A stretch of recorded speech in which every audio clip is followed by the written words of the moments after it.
Bonjour chers internautes, c'est Il Pastore pour une vidéo portant sur le premier accord, la première affirmation d'accord entre l'Église orthodoxe et la communion anglicane, l'accord de Moscou qui date de 1976. Ce texte-là, ainsi que tous les textes d'accord entre l'Église orthodoxe et la communion anglicane, vous pouvez le trouver sur le lien qui est en dessous de cette vidéo. C'est le lien qui vous mène sur le site officiel de la communion anglicane. Ce sont donc des accords en anglais. Je vais essayer pour ma part de vous donner quelques éléments de ce que je peux comprendre. Quelques éléments un peu comme un mini résumé de ce premier texte d'accord pour montrer un petit peu, comme toujours, une petite partie de l'identité de chaque communion chrétienne, les enjeux, les difficultés, et montrer combien le dialogue œcuménique est une affaire sérieuse et nous apprend toujours plus qui nous sommes en tant que chrétiens en général et en tant que membres d'une confession en particulier. Texte d'accord de Moscou, 1976. Grand 1, la connaissance de Dieu. Numéro 3. Pour décrire la plénitude de la sanctification de l'homme et la voie par laquelle il partage la vie divine, l'Église orthodoxe utilise le terme patristique, c'est-à-dire des pères de l'Église, la théosis kata karin, la divinisation par la grâce, pourrait-on comprendre en français. Alors c'est un langage qui n'est pas utilisé par les anglicans, et une partie d'entre eux entendent cela de manière particulièrement dangereuse, comprennent cela de manière dangereuse. Et tout chrétien de la Réforme dirait la même chose. Divinisation, c'est un terme qui nous fait un petit peu mal aux oreilles. On a tout de suite peur, en tant que chrétien de la Réforme, que ça ressemble un petit peu à l'être humain qui va se transformer comme une sorte d'idole. Évidemment, ce n'est pas du tout ce que veut dire l'Église orthodoxe, mais il y a des mots qui, évidemment, selon nos traditions et surtout notre histoire, peuvent nous rebuter. Le dialogue, c'est pour dire, voilà, attention, qu'est-ce que chacun veut dire là-dessus? La théosis, pour garder ce mot grec, traduit littéralement par divinisation. Alors, en même temps, les anglicans, toujours le point 3 du grand 1, reconnaissent que quand les orthodoxes parlent de cette manière, ils le font avec des sauvegardes, avec des garde-fous. Les anglicans ne rejettent pas la doctrine qui est inhérente, qui est en dessous de ce langage, mais ils n'utiliseront pas évidemment ce mot-là de divinisation dans leur propre liturgie et leur propre hymnologie. Oui, dans les cantiques, la théosis, c'est important pour l'Église orthodoxe. Rappelons que la liturgie dans la communion, dans l'Église orthodoxe, même si on pourrait dire peut-être pareil pour d'autres églises, ce n'est pas simplement, voilà, on vient et puis on écoute ce qui se passe. Normalement, ça ne devrait pas être ça pour n'importe quelle communion chrétienne par ailleurs. Mais vraiment, c'est une confession de foi, c'est une vie spirituelle, c'est quelque chose aussi de très dogmatique dans le bon sens du terme, c'est-à-dire que les cantiques disent quelque chose des dogmes, des affirmations plutôt du dogme, parce que le dogme, j'ai appris ça il n'y a pas longtemps dans les journées œcuméniques nationales à Lyon, le dogme en théologie orthodoxe, c'est le côté positif, ce que nous affirmons, alors que quand on dit au pluriel les dogmes, ça passe plutôt pour les choses, on va dire, c'était des affirmations qui étaient contre les hérétiques, particulièrement des premiers siècles. Donc, voilà, on n'utilisera pas ce mot de théosis dans la communion anglicane et dans les autres églises protestantes non plus, mais on peut comprendre en avançant un petit peu cette idée de transformation que l'Église orthodoxe cherche à nous transmettre dans son langage et dans sa théologie. Grand 2 pour ce document, l'inspiration et l'autorité de la Sainte Écriture. Nous reconnaissons, recevons, nous interprétons, c'est le numéro 5 de ce document, l'Écriture à travers l'Église et dans l'Église. Alors, ça c'est quelque chose qui est évident, mais pourquoi est-ce que c'est dit? Et ce serait pareil pour le dialogue entre catholiques romains et les églises protestantes. Il peut nous être reproché, à nous chrétiens de la Réforme, quelles que soient les églises protestantes et aussi la communion anglicane, de parler tellement des Saintes Écritures, d'insister sur la sola scriptura, l'écriture seule comme norme pour notre foi et norme pour notre vie, eh bien qu'on pourrait laisser entendre à tort, nous pourrions penser à tort que cette écriture, eh bien, elle est tombée du ciel. Bien sûr qu'elle n'est pas tombée du ciel. L'écriture sainte est le produit de la tradition des premiers siècles. Si nous insistons sur la sola scriptura, c'est que nous pensons que c'est justement un garde-fou, un principe de précaution pour faire le tri dans la tradition successive de l'Église, dans la tradition qui est arrivée après le choix canonique des Écritures. Donc bien sûr que l'Église et la tradition de l'Église, nous la reconnaissons en tant que chrétiens de la Réforme. Je me mets avec les anglicans. Oui, l'interprétation, la réception de l'Écriture, elle se vit dans l'Église et par l'Église. C'est-à-dire le côté « moi je suis protestant avec ma Bible à la maison », ça c'est du pipeau. Hein. Ce n'est pas la théologie protestante. Hein. Théologie protestante, c'est une théologie aussi de communauté, de vivre en Église. Comme je le dis souvent au temple et sans doute ici dans mes vidéos, si le protestantisme a insisté sur la responsabilité personnelle, ce n'est pas l'individualisme. Fin de parenthèse. Je ferme la parenthèse. Je reprends le numéro 5. Notre approche de la Bible est en partie donc dans l'obéissance, dans nos habitudes que nous avons d'entendre la révélation que Dieu lui-même nous donne à travers elle. C'est-à-dire à travers la Bible, évidemment, ce n'est pas non plus que la tradition de l'Église, mais c'est Dieu lui-même qui nous parle. C'est vivant. Numéro 8 de cet accord. Les églises orthodoxes, tout autant que les églises anglicanes, font une distinction entre les livres canoniques de l'Ancien Testament et les livres deutérocanoniques. Alors les livres deutérocanoniques, pour faire vite, ce sont 9 textes qui sont dans l'Ancien Testament grec au 2e siècle, 3e siècle avant Jésus-Christ, qu'on appelle la Septante. Et ces textes-là, ces 9 petits livres, ou petits ou grands, par exemple la Sagesse de Salomon ou le Siracide, d'autres textes comme ça, eh bien, n'existeront pas dans la version hébraïque du canon des Écritures juives, mais n'existeront pas aussi par rejet de ce texte grec, puisque la Septante est en grec, fait par les autorités juives au 1er siècle. Il y a aussi des raisons qui ont fait pourquoi les Juifs ont rejeté ces 9 livres-là, parce qu'ils ne sont pas dans la version en hébreu. Le protestantisme plus tard, donc 1500 ans plus tard, ne reconnaîtra pas ces 9 livres grecs de la Septante grecque, mais Luther les traduira quand même, et il a bien raison, considérant que ce sont des livres intéressants pour notre culture. Mais c'est un peu des livres de seconde zone en théologie luthérienne et aussi anglicane, et là on voit qu'il y a une distinction qui est faite aussi dans l'Église orthodoxe. Mais les églises orthodoxes, donc je reprends le texte ici officiel, ne se sont pas prononcées officiellement sur la nature de cette distinction, contrairement aux articles anglicans, c'est-à-dire contrairement à la grande confession de foi anglicane, qui s'appelle les 39 articles de foi. Grand 3, l'écriture et la tradition. Nous affirmons, donc c'est un nous évidemment ensemble, orthodoxe et anglican, nous affirmons que l'écriture, c'est le critère principal par lequel l'Église teste les traditions et détermine comment elles ont une part de vérité dans la sainte tradition ou pas. Et deuxièmement, que la sainte tradition complète l'écriture sainte dans le sens qu'elle est la sauvegarde de l'intégrité du message biblique. Donc là, c'est quelque chose de très particulier.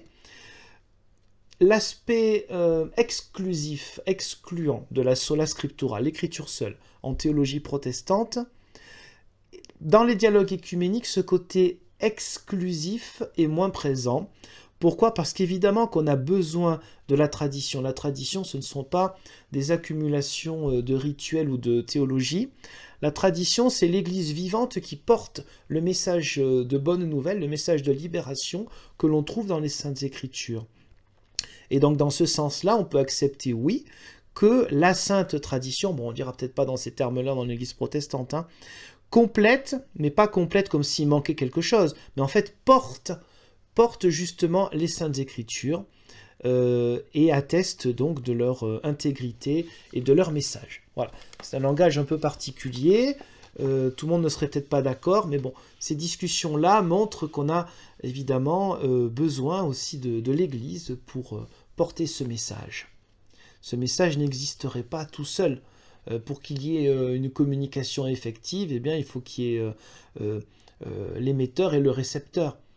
S'il n'y a pas d'émetteur, il ne peut pas y avoir de récepteur. Les gens ne peuvent pas inventer la Bible, et puis, même s'ils la lisent, on a besoin quand même de points de repère, et ça, c'est grâce à la théologie, grâce aux interprétations, notamment la connaissance du contexte, que l'on connaît lorsque l'on a fait des études de théologie, d'ailleurs que l'on soit pasteur ou pas pasteur, c'est très important. Sinon, on peut manquer des choses sur le contexte et dire n'importe quoi, notamment certains livres. Numéro 11 de cet accord. L'Église ne peut pas définir de dogmes qui n'ont pas été fondés à la fois dans la Sainte Écriture et dans la Sainte Tradition. Mais elle a le pouvoir, la possibilité, particulièrement dans les conciles écuméniques, de formuler les vérités de foi de manière plus exacte, plus précise, lorsqu'il y a des besoins de l'Église, lorsque les besoins de l'Église le demandent. Donc là, les conciles écuméniques, bien évidemment, on retrouve un langage et une histoire qui est importante pour le premier millénaire et donc pour l'Église orthodoxe, parce que ces conciles ont défini, par exemple, même si on le fait avec des mots humains, donc faillibles, eh bien, qui est Dieu en tant que Trinité, en tant qu'être de relation en lui-même. Et c'est parce qu'il est un être de relation en lui-même, qu'il n'est pas ce Dieu vertical, qu'il permet aussi à l'être humain d'être en relation en lui-même et avec les autres. Numéro 4, l'autorité du concile. Et là, évidemment, on a des petites différences. Les conciles maintiennent le témoignage et apportent donc l'interprétation avec autorité de ce témoignage-là. Nous reconnaissons le travail du Saint-Esprit, l'œuvre du Saint-Esprit dans l'Église, pas simplement dans les Écritures, pas seulement dans les Écritures, mais aussi dans les conciles et dans le procédé entier par lequel les Écritures et les conciles ont été reçus comme ayant autorité. En même temps, nous confessons que la tradition de l'Église est vivante et par laquelle l'Esprit continue son œuvre en maintenant le témoignage véritable de la révélation de Dieu, la foi ayant déjà été donnée, étant acceptée par les saints, c'est-à-dire par les chrétiens en général. Donc voilà, c'est-à-dire que c'est quelque chose de vivant. Il y a eu des définitions dogmatiques dans les premiers siècles, mais cela n'enferme pas évidemment l'œuvre de l'Esprit Saint. Numéro 14, nous notons que des membres anglicans, tout en acceptant les définitions, les canons, on appelait ça dogmatiques, des 5e, 6e et 7e conciles, c'est-à-dire du premier millénaire, ont été plutôt habitués d'apporter plus d'importance aux 4 premiers. Je vous ai dit, dans les 39 articles de foi, et aussi d'ailleurs dans les confessions de foi luthériennes et réformées, on reconnaît les 4 premiers conciles, à savoir Nicée, Constantinople, Éphèse et Chalcédoine, donc entre 325 et 451. Nous croyons donc, du côté anglican, qu'il existe une forme de hiérarchie de vérité qui peuvent être appliquées aux décisions des conciles. Les membres orthodoxes trouvent ce concept en conflit avec l'unité de la foi comme un ensemble, bien qu'ils reconnaissent quelques formes de gradation, d'importance dans la pratique de ces sujets-là. Oui, là, ça fait partie des différences réelles. Du côté anglican, en règle générale, ce sont les 4 premiers conciles. Certains voient dans les 5e, 6e et 7e des choses intéressantes. Mais cette hiérarchie des vérités ne peut pas être acceptée du côté orthodoxe. C'est tout ou rien, pour le dire de manière un peu rapide. C'est l'ensemble des définitions dogmatiques des 7 grands conciles du premier millénaire qui comptent, c'est-à-dire à l'époque où l'Église, en gros, n'était pas trop divisée, mais qui avait un lien encore avec l'Église d'Occident, l'Église latine, l'Église romaine, avant le schisme de 1054 entre Rome et Constantinople. Donc les 7 conciles ne sont pas des options. Ce n'est pas une option, on prend ce que l'on veut là-dedans. Pour la théologie protestante et anglicane, si les anglicans sont toujours un peu plus proches des orthodoxes et des catholiques romains que les autres églises protestantes, non, on considère que, étant donné que c'est l'écriture quand même qui doit juger un petit peu de tout ça, hein, et des conciles, pas de problème pour les définitions trinitaires, la double nature du Christ, et donc aussi de la Théotokos, pour les 4 premiers conciles, mais pour les autres, la question des icônes et tout ça, bon, on est un peu moins à l'aise. Alors certains anglicans seront à l'aise, d'autres non. Voilà, ça fait partie du dialogue de montrer les limites, les difficultés, bien évidemment, qu'il peut y avoir dans les bases. Quelles sont nos bases, quels sont nos fondements communs. Numéro 15.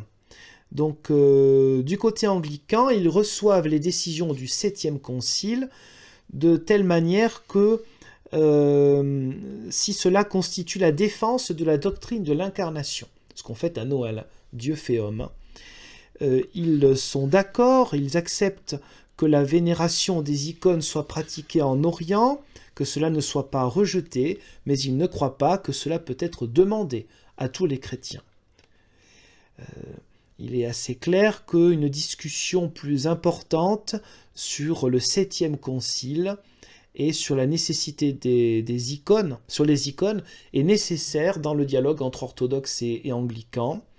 Ainsi pour il en est de même pour les images tridimensionnelles, hein, ce qu'on appelle en 3 dimensions dans la tradition occidentale, et les peintures religieuses. Ces questions-là n'ont pas encore été assez discutées. Donc, la question des statues, hein. Il existe même dans le protestantisme, côté luthérien par exemple, des statues. Évidemment, il n'y a pas de vénération, hein. Donc voilà, c'est une question, ça reprend à l'origine de l'interprétation des 10 paroles, hein, des 10 commandements. Hein. Tu ne te feras pas d'image taillée, tu ne te prosterneras pas devant elle. Selon les interprétations juives et calvinistes, eh bien, ça signifie qu'il ne doit surtout pas avoir de statue, et orthodoxe, pas de statue, mais les icônes, ces images-là qui sont en tant que telles des formes de prière, eh bien, ne sont pas en 3 dimensions, mais en 2 dimensions. Donc voilà, on a ces questions-là. Pour le protestantisme français qui entend ça, dit mais que c'est bizarre, c'est l'histoire de statues, on n'a pas de statues dans nos temples. Oui, dans les temples de tradition réformée et luthérienne française. Mais dans les églises luthériennes, parfois j'imagine anglicanes, ça existe tout à fait, sans vénération bien entendu. Donc ça dépend des pays, n'oublions pas que ces dialogues-là, c'est fait au niveau mondial, il y en a d'autres au niveau national, mais il faut donc avoir en perspective un petit peu des traditions diverses selon les pays. Numéro 17. Pour les orthodoxes, le concile œcuménique n'est pas une institution, mais un événement charismatique, c'est-à-dire il y a un don, charisma en grec, un don, un événement charismatique dans la vie de l'Église et l'expression la plus élevée de l'inhérence de l'Église, c'est-à-dire de l'infaillibilité de l'Église. Il faut dire que ce qui a été décidé au concile œcuménique, alors œcuménique, ce n'est pas forcément exactement le même sens au premier millénaire que ce qu'on évoque comme œcuménique aujourd'hui. Ce qui a été décidé dans ces conciles-là, ben non, c'est inhérent, c'est-à-dire qu'il n'y a pas d'erreur là-dedans. Voilà des questions qui se posent. Grand 5, la clause du filioque, c'est-à-dire un mot qui a été rajouté après le concile de Nicée, le fameux symbole de Nicée-Constantinople. Est-ce que l'Esprit Saint procède du Père? Il n'y avait pas marqué « et du Fils », filioque en latin à l'époque où ça a été défini en concile œcuménique, et le filioque a été rajouté plus tard. Et ça, la tradition occidentale, c'est-à-dire catholique romaine, anglicane, luthérienne, réformée, tout ce que vous voulez d'occidental, eh bien a gardé l'Esprit Saint procède du Père et du Fils, alors que c'était un ajout. Grâce au dialogue œcuménique, même si chacun comprend qu'il y a aussi une théologie intéressante côté occidental, même si ça a été un rajout, eh bien on comprend que peut-être ce serait bien de l'enlever, hein, parce que c'était quand même pas très honnête de faire ça.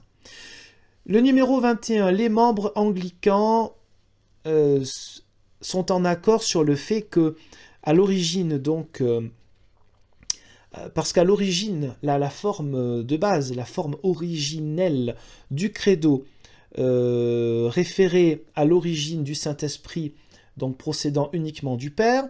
Petit b, parce que le filioque a été introduit dans le credo sans l'autorité d'un concile œcuménique, et parce que ce credo constitue une confession publique, une confession vraiment officielle de la foi par le peuple de Dieu dans l'Eucharistie, la clause filioque devrait ne plus être inclue dans le credo. Donc il faut enlever ça de traduction, par exemple chez nous en français, il faut enlever procède du Père et du Fils, il faut le virer. Voilà. Ben, c'est normal, c'est un rajout de l'histoire, même si ça marque aussi une forme de théologie, mais ce n'est pas, comme on dirait dans une autre langue, ce n'est pas fair play. Par rapport au... quand on a pris des décisions ensemble, eh bien, on ne va pas rajouter des choses après. Un peu plus loin, le grand 6, l'Église comme en tant que communauté eucharistique. Eucharistie, ça veut dire rendre grâce, hein, en grec. C'est même un peu plus que le simple fait de prendre la Sainte Seine, c'est tout ce qu'il y a autour, tout un culte, c'est rendre grâce à Dieu. Nous notons particulièrement les 6 points de la conférence de Bucarest, donc une conférence œcuménique, de 1935. Donc points 23, 24, 25 et 26, en essayant de le traduire en bon français. La compréhension eucharistique de l'Église affirme la présence de Jésus-Christ dans l'Église. Je parle de l'Église, je ne parle pas du bâtiment, hein, bien sûr. Dans l'Église avec un E majuscule, qui est son corps, et dans l'Eucharistie. À travers l'action du Saint-Esprit, les communiants sont remplis de foi. Cette foi, elle est partagée dans l'unique corps du Christ, et on devient ainsi un dans ce corps. L'Eucharistie actualise l'Église. La communauté chrétienne en elle-même comporte donc une base, un caractère sacramentel. Là, on pourrait dire qu'il y a quelque chose de cousin avec le texte, le grand texte Lumen Gentium, qui est la constitution sur l'Église du Concile Vatican II, constitution promulguée un très grand jour, si je ne me trompe pas, le 21 novembre 1964. C'est ce jour-là où plusieurs textes fondamentaux de Vatican II ont été promulgués. Pourquoi je dis ça? Parce qu'il me semble que dans ce texte-là, l'Église elle-même, l'Église catholique, mais catholique dans son sens général, peut être comprise comme sacramentelle, c'est-à-dire un vecteur comme ça de cette grâce de Dieu. Donc on a des compréhensions qui peuvent être assez proches. Hein. La communauté chrétienne comporte un caractère basiquement, fondamentalement sacramentel. L'Église peut être décrite comme synax ou ecclésia. Donc l'ecclésia, c'est l'assemblée publique, qui est dans son essence une assemblée priante et eucharistique. Je dis tout à l'heure, de rendre grâce à Dieu. La foi apporte la joie, hein. Donc la joie, c'est rendre grâce à Dieu. Ça ne veut pas dire qu'on est euphorique tous les jours, c'est pas du tout ça, mais c'est une force qui nous porte. L'Église n'est pas seulement construite sur l'Eucharistie, mais elle est aussi la condition pour cela. Évidemment, s'il n'y a pas de communauté, il n'y a pas d'Eucharistie. Hein. On doit donc être membre croyant de l'Église dans l'ordre de recevoir la communion eucharistique. Bon, là, il y a tout un lien, toute une logique du fait que l'Eucharistie n'a pas de sens pour toi si tu n'y crois pas. L'Église célébrant l'Eucharistie devient elle-même en plénitude. Elle est koinonia, assemblée, association, communion. Même le communion, quand il est traduit, est moins fort que le mot grec koinonia. Alors pourquoi toujours le grec? Pas parce que c'est avec l'Église orthodoxe, là en l'occurrence c'est en Russie d'ailleurs, mais parce que le Nouveau Testament a été écrit en grec, c'était la langue universelle de l'époque, et donc la langue grecque a influencé en fait toute la tradition chrétienne. En Occident, évidemment, après c'est le latin qui va supplanter la langue grecque à partir des 3e, 4e siècles. En l'an 400, il y aura la traduction par Jérôme ou Saint Jérôme de la Bible en latin, à partir des originaux hébreux et grecs déjà de l'Ancien Testament et grecs du Nouveau Testament. Ça s'appellera la Vulgate, la forme habituelle, populaire, dans un sens positif, hein, de la Bible en latin. Et au moment de la Réforme, déjà un petit peu avant, il y aura des traductions dans les langues vulgaires, c'est-à-dire du peuple, langue nationale, en allemand, en français, etc. Mais revenons au numéro 24. Donc l'Église célèbre l'Eucharistie comme l'acte central de son existence, dans lequel la communauté ecclésiale, en tant que réalité vivante confessant sa foi, la reçoit sa réalisation. C'est-à-dire que l'Eucharistie, c'est quelque chose, voilà, c'est un acte qui se réalise dans la vie de l'Église. On peut dire, oui, il y a un côté rituel, c'est pas que ça. C'est vraiment, on reçoit la présence du Christ de manière particulière, de manière mystérieuse. Mais pour cela, bien sûr, il faut bien qu'il y ait des gens qui s'occupent de ça. Alors après, on pourrait extrapoler sur le côté, pour nous, chrétiens de la Réforme, un peu trop clérical, que l'on peut voir dans l'Église orthodoxe et pas seulement, du fait que cette préparation Eucharistie, même s'il y a les chants d'un chœur de chant et tout, c'est quand même uniquement le prêtre qui prépare les espèces à donner en communion. Bon, là il y a des différences, personne ne possède la vérité sur ces questions-là non plus. Numéro 25. À travers la prière de consécration adressée au Père, le pain et le vin deviennent le corps et le sang du Christ glorifié par l'action du Saint-Esprit, d'une telle manière que le peuple croyant en Dieu reçoit le Christ et il est nourri par lui dans le sacrement. Référence à 1 Corinthiens 10, verset 16. Ainsi, l'Église dépend de l'action du Saint-Esprit et elle est la communauté visible dans laquelle et par laquelle l'Esprit est connu. Voilà, ça ne veut pas dire que l'Église, quand on dit l'Église est sainte, comme là, ça ne veut pas dire que les gens qui sont là sont des gens meilleurs que les autres, soyons clairs. Mais ce qui se vit là nous dépasse.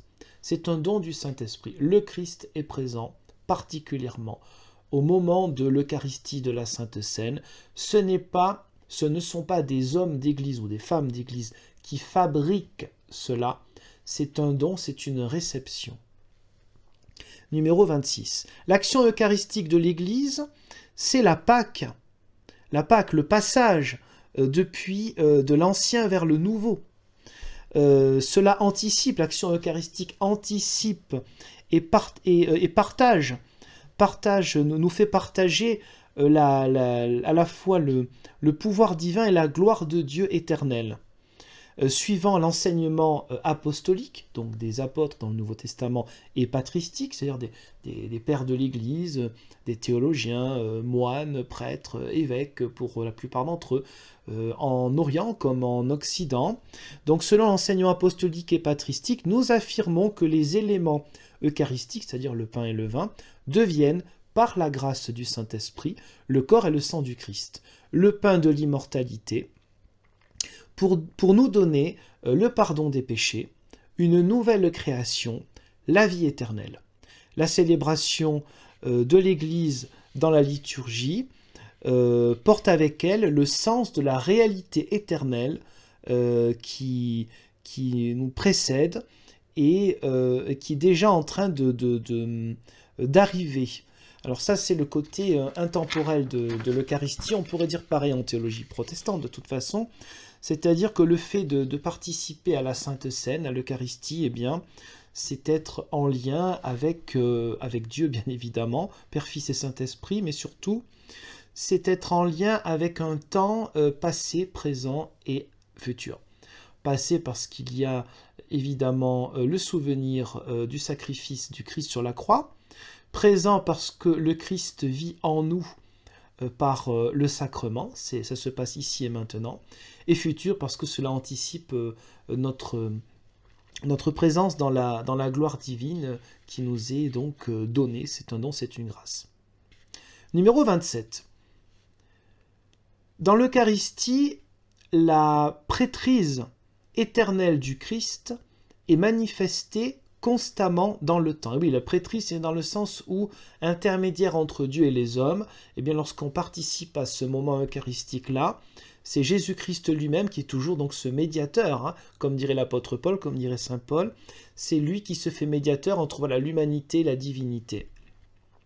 Le célébrant, dans son action liturgique, est un ministre de deux manières différentes, un serviteur de deux manières différentes. Comme icône du Christ, donc image du Christ, il agit au nom du Christ, à travers la communauté, ainsi il est un représentant de la communauté, exprimant la prêtrise des croyants. Donc il y a les deux côtés, à la fois l'officiant refait un petit peu ce qu'a fait le Christ, donc il est image du Christ dans ce sens-là. La théologie catholique romaine dirait in persona Christi, au moment de l'Eucharistie. Et puis, en même temps, il est porté par l'Assemblée, il est porté par le peuple de Dieu. Donc il est un petit peu dans ces deux rôles-là. Dans chaque célébration eucharistique locale, l'unité visible donc, et la catholicité, qui est un mot fort qui exprime encore plus que l'universalité de l'Église, est manifestée pleinement. Vous voyez, même s'il y a encore des murs entre les églises, si on ne peut pas dire qu'il y a une église unie anglicane orthodoxe, même s'il y a des rapprochements très forts, eh bien, là où se vit la célébration eucharistique, bien qu'avec des rituels extrêmement différents, eh bien, à chaque endroit, eh bien, on est vraiment unis avec tous les autres chrétiens. Ce qui est logique puisqu'on est unis avec le Dieu Père, Fils et Saint-Esprit. Numéro 7, l'invocation du Saint-Esprit dans l'Eucharistie. Numéro 31. L'Esprit vient pas seulement sur les éléments, mais sur la communauté. Alors là, petite parenthèse, les dialogues œcuméniques, comme d'habitude, permettent de se connaître soi mieux, d'avancer, de comprendre pourquoi il y a eu des blocages dans le passé. Je reprends ce texte-là pour parler, dans cette parenthèse, qui j'espère ne sera pas trop longue, des différences un peu faciles, vite fait comme ça, entre catholiques et protestants, français, surtout réformés catholiques romains, où parfois on peut dire, voilà, le moment donc de... L'Esprit Saint se manifeste d'abord sur la communauté et pas dans le pain et le vin, ce n'est pas de la magie la Sainte Seine. Évidemment, mais c'est beaucoup plus... ça c'est une conception des choses qui veut dire que on a une vision qui s'explique par l'histoire, mais une vision déformée de ce qui se vit en théologie catholique romaine sur le fait que si la théologie catholique romaine considère que le pain et le vin sont consacrés et que désormais ils sont corps et sang du Christ, ça ne signifie pas que l'Esprit Saint s'arrête à des éléments physiques, mais l'Esprit Saint en fait il est aussi sur toute la communauté. Donc faux débat sur ces questions-là, et là je pense qu'on retrouve un petit peu aussi le résultat de faux débats qui se sont transformés en véritable dialogue. L'esprit ne vient pas simplement sur les éléments du pain et du vin, mais sur toute la communauté. Voilà. On voit bien que, en fait, on comprend en gros les mêmes choses sur les questions de la Sainte Seine de l'Eucharistie. Je ferme la parenthèse. L'épiclèse, c'est-à-dire l'appel à l'esprit, est une double invocation. Par l'invocation de l'Esprit, les membres du Christ sont nourris par son corps et son sang, et donc ils peuvent grandir en sainteté, et ils peuvent être plus forts pour manifester le Christ, plus forts dans la foi, pour manifester le Christ dans le monde, et en même temps, donc, ils font l'œuvre l'œuvre, c'est l'œuvre de la puissance du Saint-Esprit. Parce qu'il y a l'action de l'être humain, mais cette action de l'être humain, il n'y aurait pas grand-chose s'il n'y avait pas l'œuvre du Saint-Esprit. Voilà, finalement, c'est toujours la difficulté, je vais conclure par là, c'était le point numéro 31, le texte s'arrête au numéro 32. La difficulté de savoir où est-ce qu'on met le curseur, la limite, la frontière entre ce qui vient de Dieu et ce qui vient de l'être humain.